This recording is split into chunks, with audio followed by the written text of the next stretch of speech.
Yeah, I want to try and get one more call in, and so my apologies to people who don't get through, but I'm going to do one more call, and then we're going to call it quits, and we'll hop on the Discord for a little bit. But we got Rick in Canada.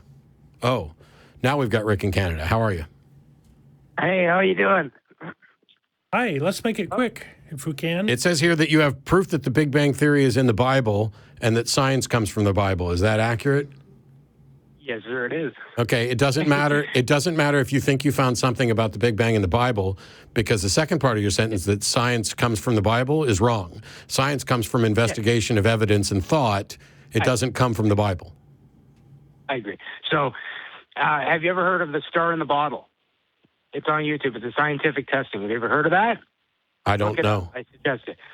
Now, when you Star in look the it up, bottle? you're going to see that it's called star in a bottle. Okay. Now, and it's been conducted many times. Now, what it is in a jar of bottled water, by using a high-frequency sound wave, they were able to mimic an explosion on a minor scale. And what it actually does is just like the Big Bang. Now, there's no... What the hell does that have Is to this do? cavitation? What's that? Is this cavitation? I don't know if it's cavitation, but it's a scientific experiment. Well, What difference does it make? sorry to be sciencey on you. So if your point is that the Big Bang is in the Bible, there are plenty of things that are in the Bible, and some of them are interpreted after we find out through science, and then you go back and they say, oh, it's here. But the way we know that it's true is through science, not through any holy book. Yeah, I agree. So if the whole... So what's the point? If we can prove this on a minor scale... Prove what on a minor scale? Exactly There's as absolutely the minor nothing scale. that sound waves can do in a bottle of water that could prove the Big Bang model. It's creating a heat source that's a self-sustaining heat source that's driven solely on high-pitched perpetual frequency. motion. It sustains itself and it doesn't go out.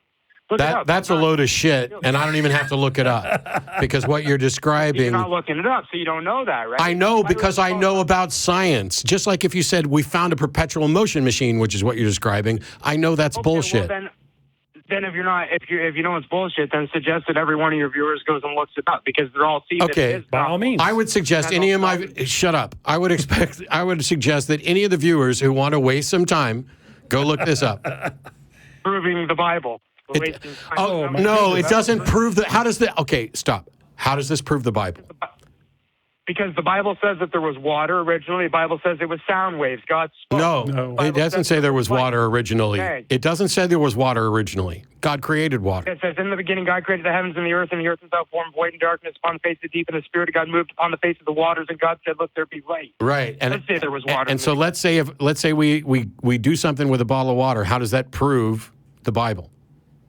Well, it's a minor scientific testing. That's how science works. You do minor scales. It doesn't prove the Bible. It doesn't have anything to do with the Bible. If we go in and we start examining snakes, this is like saying that when we slice open a snake and we find the remnant hind legs from its ancient ancestors, that this proves that snakes had legs, which proves that God cursed them to walk on their belly. Damn right. Damn right. What a waste of time. This is what I'm talking about when you say, "Oh, today." This is the evidence. Hey, this is consistent with my completely outlandish thing, and therefore it proves it." That's not the way proof works. That's not the way science works. See, you would need, if you want to talk about what actually happened at the beginning of the earth, you don't just say, "Oh, my book says the Spirit of God moved upon the face of the waters," and then yell into a glass and say, "See, it rippled, therefore we've proved Genesis." Shit just doesn't work.